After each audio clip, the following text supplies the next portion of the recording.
ನಮಸ್ಕಾರ. ಸಮಸ್ತ ನಾಡಿನ ಸಾರಿಗೆ ನೌಕರ ಬಂಧುಗಳೇ, ಇವತ್ತೇನು ಕರ್ನಾಟಕ ರಾಜ್ಯ ರಸ್ತೆ ಸಾರಿಗೆ 4 ನಿಗಮಗಳ ಒಕ್ಕೂಟ ಕಳೆದ 8ನೇ ತಾರೀಕು ಚಿತ್ರದುರ್ಗದಿಂದ ಪಾದಯಾತ್ರೆಯೊಂದಿಗೆ ಬೆಂಗಳೂರು ತಲುಪಬೇಕಾಗಿತ್ತು. ಇವತ್ತು ಬೆಂಗಳೂರು ತಲುಪಿ ಅನಿರ್ದಿಷ್ಟಾವಧಿ ಉಪವಾಸ ಸತ್ಯಾಗ್ರಹ ಮಾಡಬೇಕು ಅಂತ ಹೇಳಿ ಕೆಲವು ಮನವಿ ಪತ್ರಗಳನ್ನು ಕೂಡ ಕೊಡಲಾಗಿತ್ತು. ಆದರೆ ಮನವಿ ಪತ್ರವನ್ನು ತಿರಸ್ಕಾರ ಮಾಡಿ ನಮಗೆ ಹೋರಾಟವನ್ನು ಹತ್ತಿಕ್ಕುವಂಥ ಪ್ರಯತ್ನ ರಾಜ್ಯ ಸರ್ಕಾರ ಮಾಡಿ ಇವತ್ತು ಹೋರಾಟದಲ್ಲಿ ಭಾಗವಹಿಸಿರುವಂಥ ನಿಮ್ಮ ಎಲ್ಲ ಸಹೋದ್ಯೋಗಿ ಮಿತ್ರರನ್ನು, ಪೊಲೀಸ್ ಇಲಾಖೆಯನ್ನು ರಾಜ್ಯ ಸರ್ಕಾರ ದುರ್ಬಳಕೆ ಮಾಡಿಕೊಂಡು ನಮ್ಮನ್ನೆಲ್ಲ ಅರೆಸ್ಟ್ ಮಾಡಿದ್ದಾರೆ.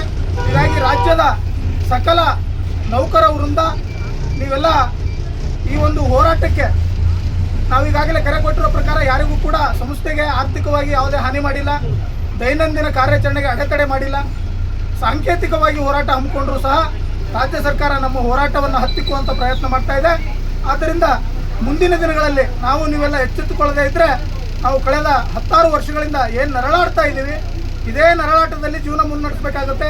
ಈಗ ಇನ್ನೇನು ಇನ್ನು 1 ತಿಂಗಳು ಅಥವಾ 1.5 ತಿಂಗಳಲ್ಲಿ ಮಕ್ಕಳ ವಿದ್ಯಾಭ್ಯಾಸಕ್ಕೆ ನಾವೆಲ್ಲ ಫೀಸ್ಗಳು ಕಟ್ಟಬೇಕಾಗಿದೆ. 38 ತಿಂಗಳು ಹಿಂಬಾಕಿ ಕೊಟ್ಟಿಲ್ಲ.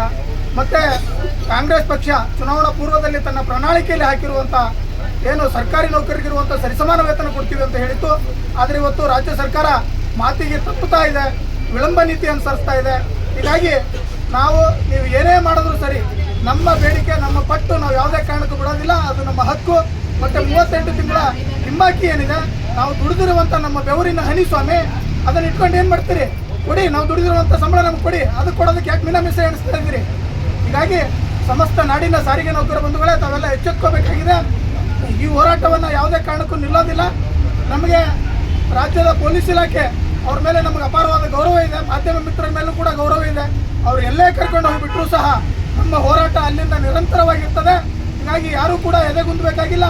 ಎಲ್ಲರೂ ಕೂಡ ಈ ಹೋರಾಟದಲ್ಲಿ ಒಂದು ತಮ್ಮ ದೈನಂದಿನ ಕಾರ್ಯಾಚರಣೆಗೆ ಅಡೆತಡೆ ಆಗದಂತೆ ಹೆಚ್ಚಿನ ಸಂಖ್ಯೆಯಲ್ಲಿ ಭಾಗವಹಿಸಬೇಕು ಅಂತೇಳಿ ತಮ್ಮಲ್ಲಿ ಕಳಕಳಿಯಿಂದ ವಿನಂತಿಸಿಕೊಳ್ತೀನಿ. ಜಯರಾಮ್ ರಾಠೋಡ್, ಕಲಬುರಗಿಯಿಂದ.